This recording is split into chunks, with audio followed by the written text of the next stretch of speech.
Is leadership the greatest cause of Africa's problem? Now, we know this respected man, Professor Stephen Adey, is often quoted to be saying that leadership is the cause and all other things are the effect, or happens to be the effect. And then there's also this popular statement that everything rises and falls with leadership. These are coming from respected men, of course. I mean, Prof is a professor of leadership, and he has, very much knowledge in that. However, what I will say to it is that it is contextual and cannot be, accepted universally at all times and in all places and in all issues. A typical example is that of nation building that rides on democracy. In a democratic setting, then it will debunk the ideology that everything rises and falls with leadership. It will debunk the philosophical, platform that leadership is the cause and all other things happens to be the effect.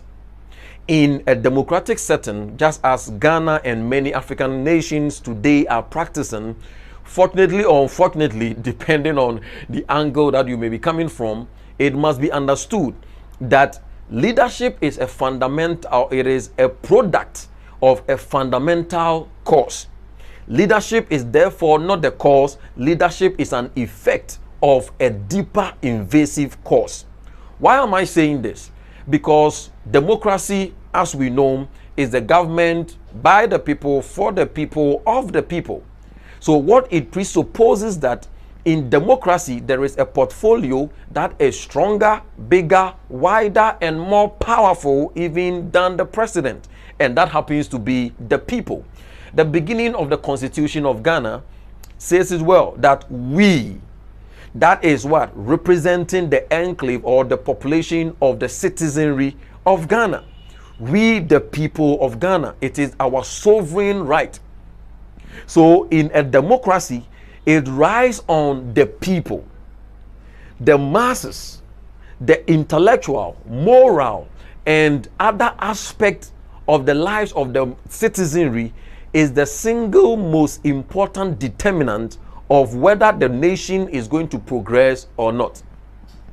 Yes, there are other forms of government. We have feudalism, we can go for monarchy, we can go for communism, and then just name it. In autocracy, in monarchy, in feudalism, the leader or the king is having all the totality of power. It is a totalitarian presentation, and in that sense, then it will be right that everything rises and falls with leadership. In autocracy, in monarchism, in feudalism, in communism, it is true that leadership is the cause and all things happens to be the effect. But not so. Immediately you change or you flip the coin onto the conversation that includes democracy.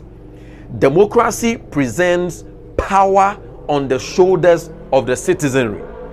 So the more enlightened the citizenry, the better the kind of democracy you are going to get.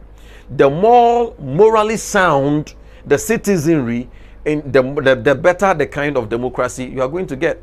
It seems as though democracy is not working for Ghana and Africa. And the pivotal reason is because we have only adopted democracy as a form of government, so that we are afraid of persons just hijacking, the governance through autocracy and then all through the coup d'etats and then the military reigns. So we have a soft spot for democracy. Unfortunately, in imbibing democracy, we forgot, or we have not given much attention to the demands. We went in for the system, but we forgot that it comes with certain demands. Every privilege comes with what? Responsibilities. We have shunned the responsibility associated with the adoption of democracy, and that is why it seemed not to be working for us.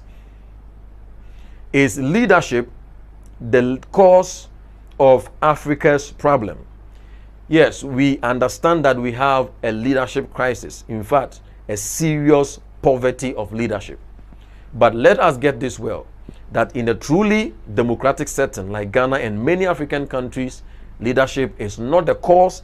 Leadership is an effect of a fundamental cause. What is the cause? It still presents as the weakness of our value systems. Let us change the conversation and then we can move on. Thank you.